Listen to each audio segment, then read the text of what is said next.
조건 없이 12년간 받은 은혜를 갚는 남수단. 한국은 유일한 파트너. 아수라장이 된 남수단. 그곳에는 총성과 아이들의 울음소리가 동시에 울렸습니다. 전쟁과 기아, 그리고 말라리아 창궐. 매일이 아비규환이었죠. 그 와중에 미국, 영국, 러시아, 중국은 남수단의 자원만을 취했을 뿐 그들의 어려움은 뒤로 한 채 자신들의 국가로 돌아갔습니다. 그리고 오로지 한 나라만이 남수단에 남았죠. 그 국가는 바로 대한민국이었습니다. 대한민국이 남수단 사람들의 마음속에 태극기를 꽂은 감동적인 이야기. 지금 시작합니다. 이야기 시작 전 구독과 좋아요 눌러주시고 여러분의 생각을 댓글로 남겨주세요. 안녕하세요. 저는 아윗 갈레입니다. 남수단 외교부에서 일하고 있어요. 지금 28살이고요. 오늘 여러분께 제 이야기를 들려드리고 싶습니다. 사실 저는 태어날 때 이름이 없었어요. 남수단 내전 중에 태어났거든요. 그때는 아이에게 이름을 지어주는 것보다 하루하루 살아남는 게 더 중요했으니까요. 아버지는 제가 태어나기 전에 전쟁으로 돌아가셨습니다. 어머니와 누이와 함께 살았는데 매일이 생존의 연속이었어요. 총성이 멈추지 않았고 말라리아와 콜레라가 마을을 휩쓸었습니다. 아이들은 영양실조로 하나둘 쓰러졌고 어른들은 절망에 빠져 있었어요. 우리 마을에는 병원도 없었고 깨끗한 물도 없었습니다. 제가 9살 되던 해 여름이었어요. 갑자기 고열이 시작됐습니다. 며칠째 열이 내리지 않았어요. 어머니는 제 이마에 젖은 천을 올려놓으며 계속 울고 계셨죠. 마을 사람들은 저를 보고 고개를 저었어요. 이미 포기한 눈빛이었습니다. 그때 또 총소리가 들리기 시작했어요. 반군들이 마을로 오고 있다는 소문이 돌았습니다. 사람들은 하나둘 짐을 싸서 도망치기 시작했어요. 어머니는 저를 업으려 했지만 제가 너무 아팠거든요. 의식도 가물가물했고요. 결국 저는 무너진 집안에 혼자 남겨졌습니다. 어머니와 누이는 저를 두고 갈 수밖에 없었어요.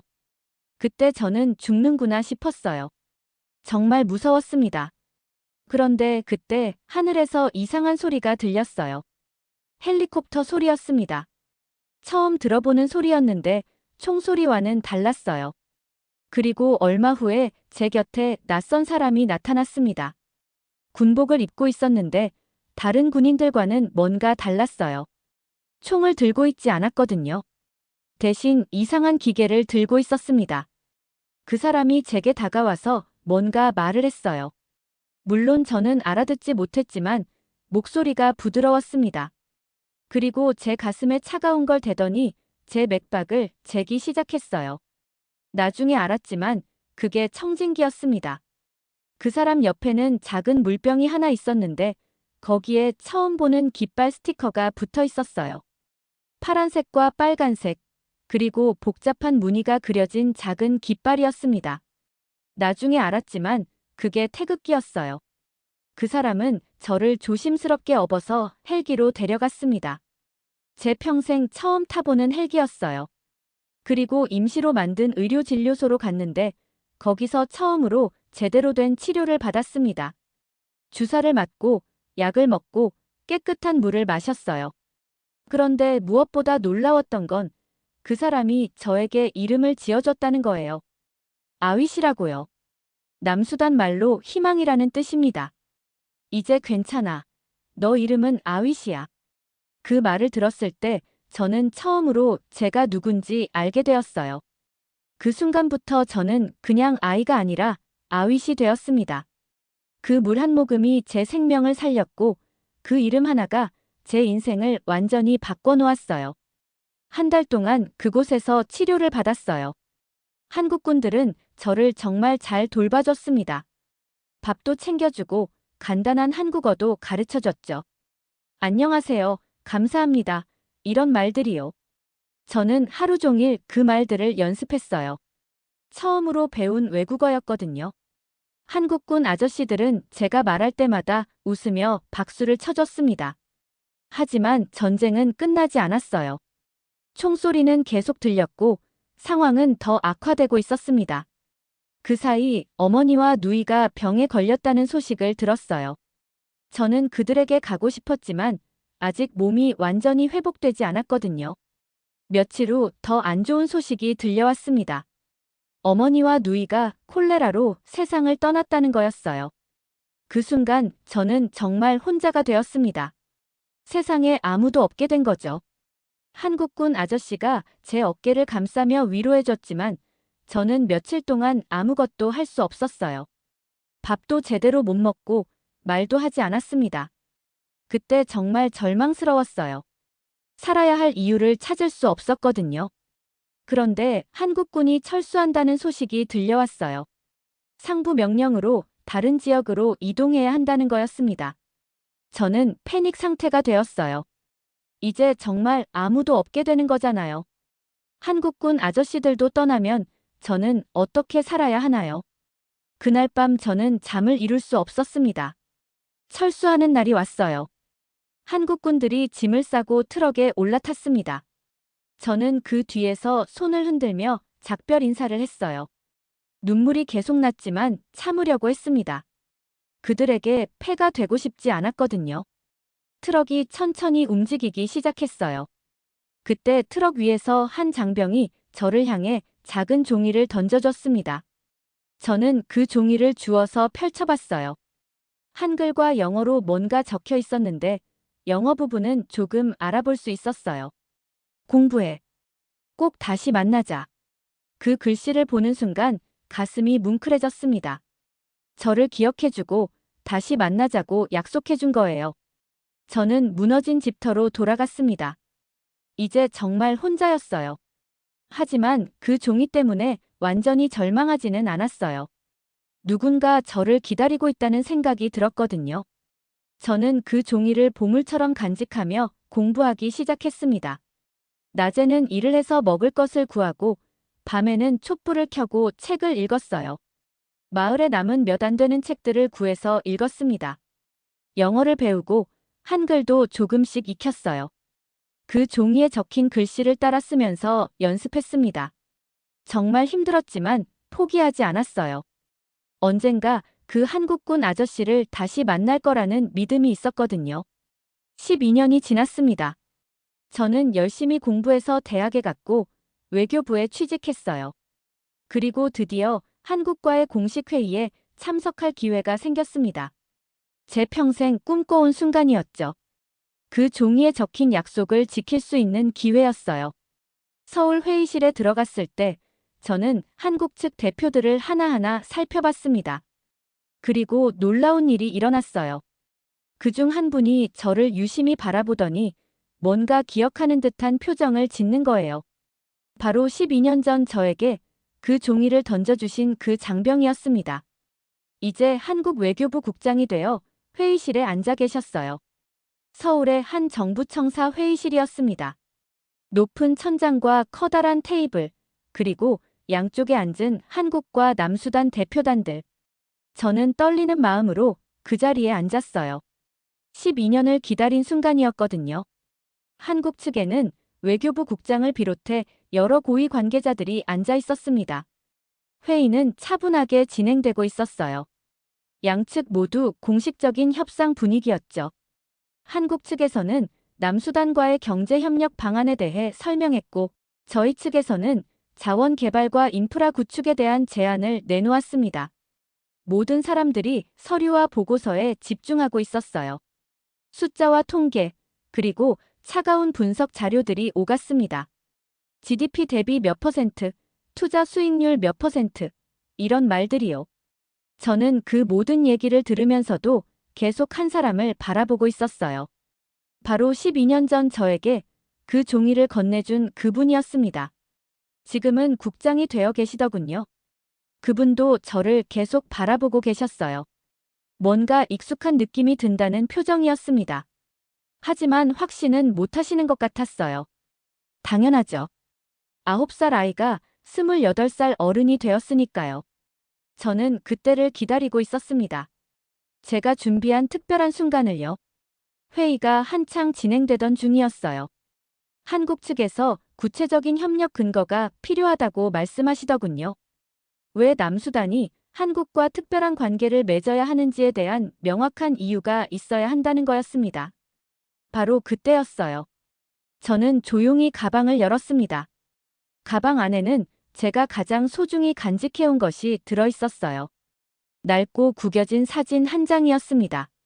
12년 동안 저와 함께했던 그 사진이요. 가장자리는 해져 있고 색깔도 바래져 있었지만 저에게는 세상에서 가장 소중한 보물이었어요. 저는 그 사진을 조심스럽게 테이블 위에 놓았습니다. 회의실의 모든 시선이 그 사진으로 향했어요. 거기에는 9살의 제가 한국군 아저씨 팔에 안겨있는 모습이 담겨 있었습니다. 배경에는 임시의료진료소와 태극기가 보였어요. 이 사진 속 아이는 바로 저입니다. 저는 떨리는 목소리로 말했어요. 당신들이 살린 바로 그 아이입니다. 그 순간 회의실이 완전히 조용해졌습니다. 펜 떨어지는 소리도 들릴 정도로 정적이 흘렀어요. 모든 사람들이 그 사진을 바라보고 있었습니다. 한국 측 국장님이 자리에서 일어나시더니 사진을 자세히 들여다보셨어요. 그리고 저를 다시 바라보시더군요. 그분의 얼굴에서 놀라움과 당황, 그리고 무언가 깨달음 같은 표정이 스쳐 지나갔습니다. 눈시울이 조금씩 붉어지는 게 보였어요. 혹시 아위신가요? 그분이 조심스럽게 물어보셨습니다. 저는 고개를 끄덕였어요. 네, 맞습니다. 국장님이 저에게 이름을 지어주셨죠. 그리고 이 종이도요. 저는 12년 동안 간직해온 그 종이도 꺼냈습니다. 공부해. 꼭 다시 만나자라고 적힌 그 종이를요. 그분은 완전히 놀라신 표정이었어요. 다른 한국 측 관계자들도 마찬가지였습니다. 회의실의 분위기가 완전히 바뀌었어요. 차가운 비즈니스 분위기에서 갑자기 따뜻하고 감동적인 분위기로 변한 거죠. 어떤 분은 눈물을 훔치시기도 했어요. 정말 당신이 그 아이였군요. 국장님이 감격스러운 목소리로 말씀하셨습니다. 저는 그때부터 계속 당신을 궁금해했어요. 어떻게 지내고 있을까, 잘 자라고 있을까 하고요. 저는 그 말을 들으며 가슴이 뭉클해졌습니다. 저를 기억해 주셨던 거예요. 그 감동적인 재회의 순간이 지나고 저는 진짜 중요한 걸 꺼낼 때가 왔다고 생각했어요. 제가 이 자리에 온 진짜 이유를 말씀드려야 할 때였습니다. 저는 다시 가방을 열어서 두꺼운 서류 뭉치를 꺼냈어요. 겉표지에는 남수단 한국 100년 동반자 제안서라고 적혀 있었습니다. 국장님을 비롯한 한국 측 관계자들이 궁금한 표정으로 저를 바라봤어요. 저는 심호흡을 한 번 하고 말을 시작했습니다. 오늘 저는 개인적인 감사 인사만 드리러 온 게 아닙니다. 남수단 정부를 대표해서 한국에 특별한 제안을 드리고 싶어요. 한국은 다른 나라들과 달랐습니다. 저는 또렷한 목소리로 말했어요. 한국은 총을 들지 않았어요. 대신 길을 열어주고 이름을 불러주고 생명을 지켜줬습니다. 저뿐만 아니라 수많은 남수단 사람들에게 희망을 주었죠. 그러니 오늘 저희는 그 은혜를 감정이 아닌 구조로 갚고 싶습니다. 제안서를 테이블 중앙에 놓으며 계속 설명했어요. 이건 단순한 지원 요청서가 아닙니다. 저희가 한국에 드리는 100년 동반자 제안서예요. 저희는 더 이상 도움만 받는 나라가 아니라 함께 성장하는 파트너가 되고 싶거든요. 한국 측 관계자들이 서류를 넘겨보기 시작했어요. 저는 그들의 표정을 하나하나 살펴봤습니다. 놀라움, 관심, 그리고 진지함이 섞인 표정들이었어요. 외교부 차관님이 먼저 입을 열었습니다. 구체적으로 어떤 내용인지 설명해 주시겠어요?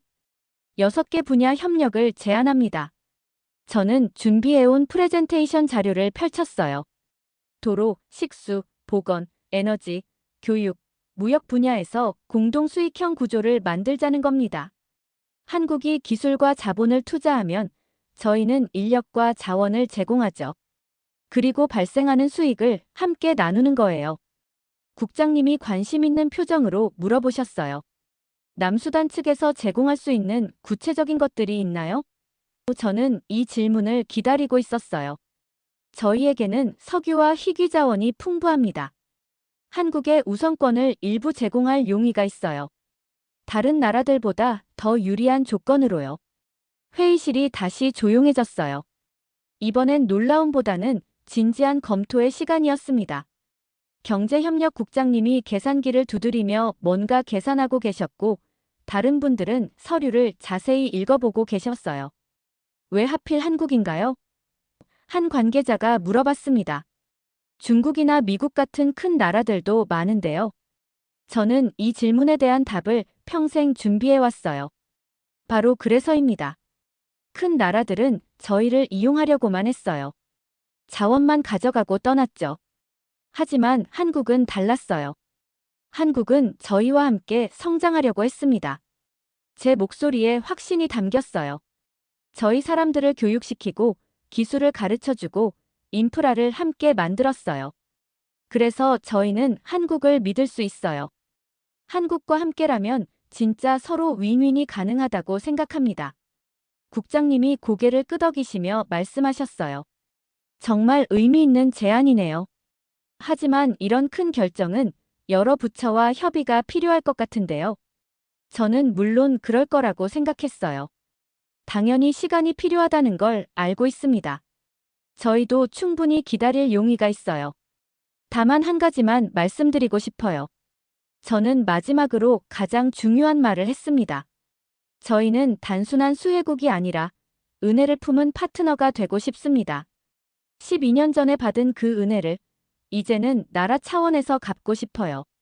한국이 저희에게 생명을 주었듯이 이제는 저희가 한국에게 새로운 기회를 드리고 싶습니다. 회의실의 분위기가 완전히 바뀌었어요. 처음에는 공식적이고 딱딱했는데 이제는 따뜻하고 진솔한 대화의 장이 되었습니다. 한국 측 관계자들도 진지하게 제안을 검토하기 시작했어요. 저는 한국 측 관계자들에게 왜 한국이 특별한지 더 자세히 설명하고 싶었어요. 남수단의 역사를 알아야 한국의 의미를 제대로 이해할 수 있거든요. 사실 저희 남수단에는 많은 나라들이 왔다 갔습니다. 정말 많은 나라들이요. 먼저 중국이 왔어요. 저는 하나씩 손가락을 꼽으며 설명했습니다. 석유 때문이었죠. 엄청난 자본을 들고 와서 유전 개발을 시작했어요. 처음에는 저희도 기뻤습니다. 드디어 우리나라가 발전할 수 있겠구나 싶었거든요. 하지만 결과는 어땠을까요? 회의실의 모든 사람들이 제 이야기에 집중하고 있었어요. 중국은 자기들만 쓸 수 있는 폐쇄적인 캠프를 만들었어요. 중국 노동자들만 들어갈 수 있는 곳이었죠. 저희 주민들은 구경도 못했습니다. 그리고 석유는 모두 중국으로 가져갔어요. 저희에게 남은 건 환경 오염뿐이었죠. 프랑스도 마찬가지였어요. 저는 씁쓸한 표정으로 계속했습니다. 우라늄과 금을 찾아서 왔거든요. 멋진 말로 포장했죠. 개발 협력이니 기술 전수니 하면서요. 하지만 실제로는 자원만 가져가고 떠났어요. 저희 사람들은 광산에서 위험한 일만 하다가 병에 걸렸습니다. 국장님이 안타까운 표정으로 고개를 끄덕이셨어요. 미국은 어땠나요? 하고 물어보셨습니다. 저는 한숨을 쉬며 대답했어요. 미국은 처음에 평화유지군 명목으로 왔어요. 하지만 상황이 복잡해지자 바로 철수해버렸습니다. 저희가 가장 힘들 때 떠난 거죠. 러시아도 있었어요. 무기와 군사 고문단을 보내준다고 했는데 결국 정치적 이익만 챙기고 갔습니다. 저는 이런 경험들을 하나하나 떠올리며 말했어요. 이 모든 나라들의 공통점이 뭔지 아세요? 저희를 사람으로 보지 않았다는 거예요. 저는 잠시 말을 멈추고 물을 한 모금 마셨어요. 이 부분이 가장 중요한 부분이었거든요. 폭격이 일어나면 제일 먼저 철수했어요. 납치 사건이 생기면 바로 캠프 문을 닫았고요. 부패 스캔들이 터지면 책임을 저희에게 떠넘기고 떠났습니다. 그런데 한국은 달랐어요. 제 목소리에 감정이 실렸습니다. 위험할 때도 끝까지 남아 있었어요. 다른 나라들이 모두 떠날 때도 한국만은 남아서 저희와 함께 했습니다.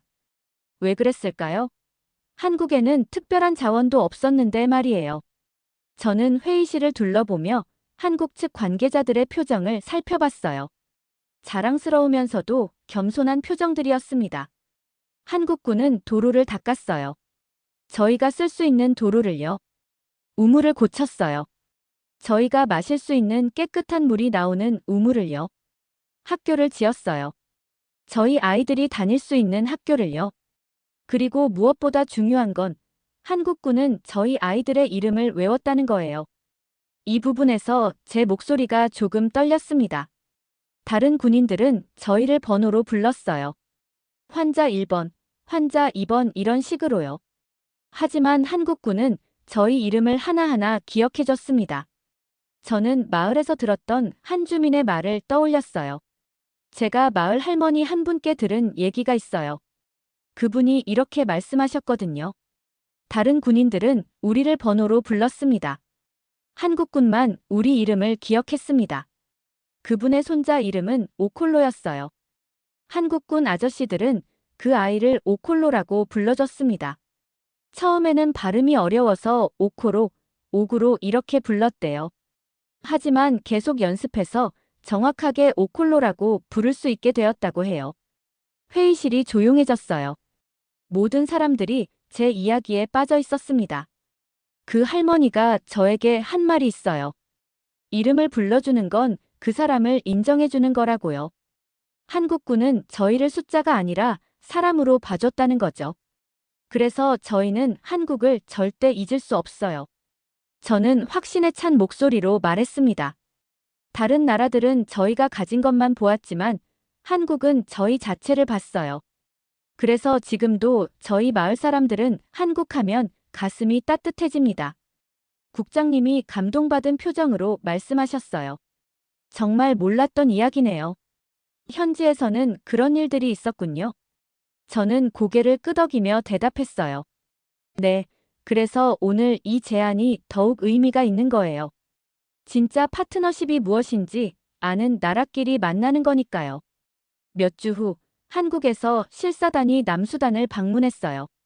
제안서를 검토하기 위해서였죠. 저는 그들을 안내하는 역할을 맡았습니다. 가슴이 두근거렸어요. 12년 만에 제가 쓰러졌던 그 마을을 다시 방문하는 거였거든요. 비행기에서 내린 한국 실사단은 총 8명이었어요. 외교부, 기재부, 국토부에서 온 분들과 코이카 관계자들이었습니다. 국장님도 함께 오셨고요. 저는 그분들을 보며 정말 감격스러웠어요. 한국이 저희 제안을 진지하게 검토하고 있다는 증거였으니까요. 먼저 제가 어렸을 때 살았던 마을부터 보여드리고 싶어요. 저는 실사단에게 말했습니다. 그곳에서 한국의 진짜 의미를 느끼실 수 있을 거예요. 차를 타고 수도에서 3시간 정도 떨어진 시골 마을로 향했어요. 길은 여전히 울퉁불퉁했지만 예전보다는 많이 좋아져 있었습니다. 마을에 도착했을 때 저는 깜짝 놀랐어요. 완전히 다른 풍경이었거든요. 12년 전 제가 떠날 때는 폐허나 다름없었는데 이제는 제대로 된 마을이 되어 있었어요. 그리고 무엇보다 놀라운 건 마을 입구에 세워진 표지판이었습니다. 한빛로라고 적힌 간판이 있었어요. 한글과 영어, 그리고 남수단 현지어로 함께 적혀 있었습니다. 한국어로는 한빛로, 영어로는 HANBIT 로드라고 되어 있었어요. 저는 그 간판을 보는 순간 눈물이 났습니다. 한국의 흔적이 이렇게 남아있다는 게 믿어지지 않았거든요. 국장님이 저 옆에서 말씀하셨어요. 한빛로라니 참 좋은 이름이네요. 저는 고개를 끄덕이며 대답했어요. 한국군 부대 이름이 한빛부대였거든요. 마을 사람들이 그걸 기억해서 이렇게 이름을 지었대요. 마을 안으로 들어가니 더 놀라운 광경이 펼쳐졌어요. 제대로 포장된 도로와 양옆에 세워진 가로등, 그리고 새로 지어진 학교와 보건소가 보였습니다. 12년 전과는 완전히 다른 모습이었어요. 아이들이 깨끗한 교복을 입고 학교에서 나오고 있었고, 여자들이 우물에서 깨끗한 물을 길어가고 있었습니다. 저기가 제가 쓰러졌던 곳이에요. 저는 한 집터를 가리키며 말했어요. 이제는 새 집이 지어져 있었지만 그 자리를 정확히 기억하고 있었습니다. 12년 전에는 여기가 완전히 무너져 있었거든요. 지붕도 없고 벽도 반쪽짜리였어요. 그때 한 여성이 저희에게 다가왔어요. 40대 정도로 보이는 분이었는데 제 얼굴을 유심히 바라보더니 깜짝 놀라는 표정을 지었어요. 혹시 아윗 아니에요? 그분이 물어봤습니다. 저는 고개를 끄덕였어요. 네, 맞아요. 기억하세요? 당연히 기억하죠. 저는 아만이에요. 그때 당신 옆집에 살았던 아만이요. 그분이 반갑게 인사했어요. 저도 그제야 기억이 났어요. 아만이는 저보다 몇 살 위였는데 항상 저를 잘 챙겨줬던 누나 같은 존재였거든요. 아만이가 한국 실사단을 보더니 정중하게 인사했어요. 한국에서 오신 분들이군요. 정말 감사합니다. 그리고 저에게 말했어요. 아윗, 이분들께 우리 마을 이야기를 들려드려야겠어요. 한국이 우리에게 어떤 의미인지 말이에요. 아만이는 저희를 마을 한복판으로 안내했어요. 그곳에는 작은 공원이 만들어져 있었는데 가운데에 기념비 같은 게 세워져 있었어요. 가까이 가보니 한국어와 현지어로 뭔가 적혀 있었습니다. 한국 한빛부대와 남수단 주민들의 우정을 기념하며라고 되어 있었어요. 이 도로가 언제 만들어진 거예요? 국토부에서 온 관계자가 물어봤어요. 아마니가 대답했어요. 한국군이 떠나고 2년 후부터 시작해서 5년에 걸쳐 완성했어요. 처음에는 한국군이 기초 작업을 해줬고 나중에는 저희가 조금씩 확장한 거죠. 그때 아마니의 표정이 갑자기 슬퍼졌어요. 여기가 제 남편이 걸어보고 싶어 했던 길이에요. 그분이 눈물을 글썽이며 말했어요. 남편은 그때 전쟁 중에 다리를 다쳤거든요. 한국군 의료진이 치료해줬지만 완전히 낫지는 못했어요. 남편이 항상 말했어요. 언젠가 이 마을에 제대로 된 길이 생기면 그 길을 끝까지 걸어보고 싶다고요. 아마니의 목소리가 떨렸어요. 하지만 남편은 3년 전에 병으로 돌아가셨어요. 이 길이 완성되기 직전에요.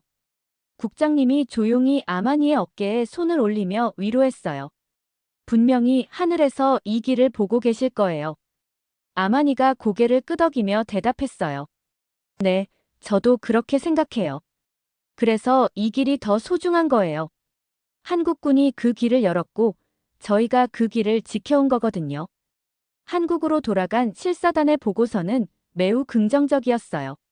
현지에서 본 한국의 영향력과 남수단 주민들의 한국에 대한 신뢰가 예상보다 훨씬 컸거든요.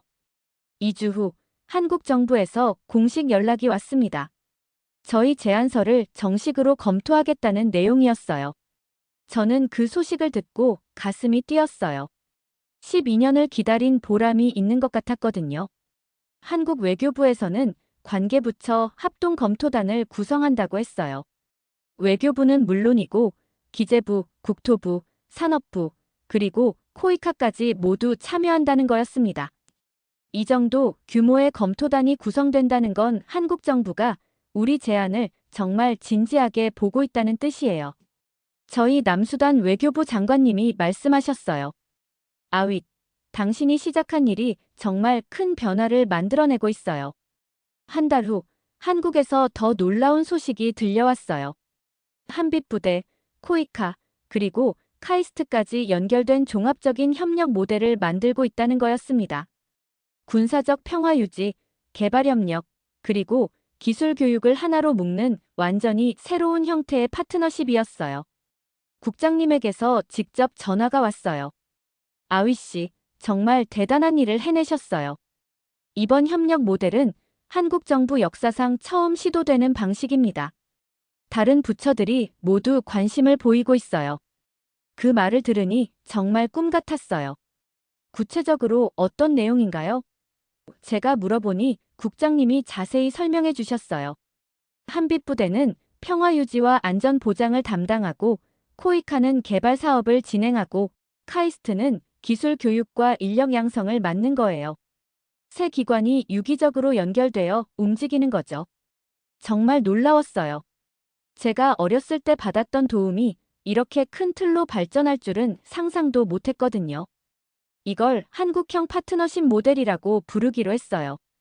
국장님이 계속 설명해 주셨어요. 남수단이 첫 번째 적용 국가가 될 예정입니다. 몇 주 후 한국 정부에서 공식 발표를 하겠다고 연락이 왔어요.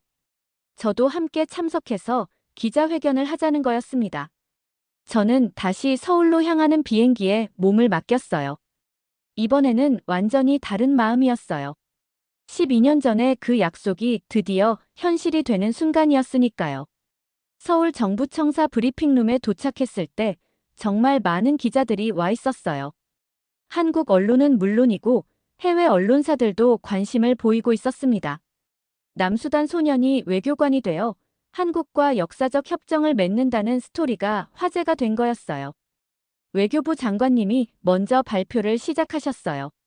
오늘 우리는 새로운 국제협력의 모델을 선보이게 되었습니다. 한국형 파트너십 모델은 군사적 평화유지, 개발협력, 기술교육을 통합한 종합적 접근법입니다. 이 모델의 첫 번째 파트너로 남수단을 선택한 이유는 특별합니다. 장관님이 저를 바라보며 말씀하셨어요. 단순한 경제적 이익을 넘어서 진정한 상호 신뢰를 바탕으로 한 협력이 가능하기 때문입니다. 이제 제 차례였어요. 마이크 앞에 섰을 때 정말 떨렸지만 12년 동안 준비해온 말들이 있었어요. 12년 전 9살의 저는 이름도 없는 아이였습니다. 하지만 한국군이 저에게 이름을 주었고 생명을 구해주었어요. 그때 받은 건 단순한 생명이 아니었습니다. 저는 또렷한 목소리로 말했어요. 미래를 바꾸는 기억이었어요. 그 기억이 저를 이 자리까지 이끌어줬습니다. 그리고 오늘 그 은혜는 이 제안서로 돌아갑니다. 기자들이 플래시를 터뜨리며 사진을 찍었어요. 어떤 기자는 눈시울을 붉히고 있었고 어떤 기자는 감동받은 표정으로 메모를 하고 있었습니다. 이번 협정은 단순한 경제 협력이 아닙니다. 제가 계속 말했어요. 한국이 저희에게 보여준 진정성을 이제 저희가 보답하는 거예요. 100년 동안 함께 성장하자는 약속입니다. 저는 가슴 깊은 곳에서 우러나오는 말을 했어요. 저희는 한국을 절대 배신하지 않을 거예요. 왜냐하면 한국이 저희를 먼저 믿어줬으니까요. 기자회견이 끝나고 여러 기자들이 개별 인터뷰를 요청했어요. 정말 드라마 같은 이야기네요. 9살 소년이 외교관이 되어 국가 간 협정을 이끌어내다니요. 한 기자가 말했어요. 저는 웃으며 대답했어요. 드라마가 아니라 현실이에요. 은혜를 잊지 않으면 이런 기적이 일어날 수 있는 거죠. 그날 저녁 뉴스에서 이 소식이 톱뉴스로 다뤄졌어요. 한국형 파트너십 모델 탄생, 12년 만에 약속 실현 이런 제목들이 화면에 떴어요. 저는 호텔방에서 그 뉴스를 보며 정말 감격스러웠어요. 12년 전 그 작은 종이 한 장이 이렇게 큰 변화를 만들어낸 거예요. 협정이 체결되고 6개월 후 남수단에는 정말 놀라운 변화가 시작되었어요. 한국형 파트너십 모델이 본격적으로 가동되기 시작한 거죠. 저는 현지 조정관 역할을 맡아서 한국팀과 남수단 정부 사이의 다리 역할을 하고 있었어요. 가장 먼저 눈에 띈 건 남수단 곳곳에 다시 나타나기 시작한 태극기였어요. 12년 전처럼 한빛 부대가 다시 파견되었고 코이카도 대규모 지원단을 보냈습니다. 하지만 이번에는 완전히 다른 방식이었어요. 단순한 지원이 아니라 진짜 파트너십이었거든요. 제가 어렸을 때 살았던 그 마을에도 큰 변화가 있었어요. 태양광 패널이 설치되어서 밤에도 불이 켜지게 되었고 라디오 방송국도 생겼어요. 아이들이 한국어와 영어를 배울 수 있는 프로그램도 시작되었습니다. 정말 꿈만 같았어요. 어느 날 저는 그 마을 학교에서 아이들에게 특별 강연을 하게 되었어요. 20여 명의 아이들이 교실에 앉아서 저를 바라보고 있었는데 그 모습이 12년 전의 제 모습과 너무 비슷해서 가슴이 뭉클했어요. 그 중에는 이름이 없는 아이들도 몇 명 있었어요. 여러분, 제 이야기를 들려드릴게요. 저는 아이들에게 말했어요. 저도 여러분과 같은 나이에 이름이 없었어요.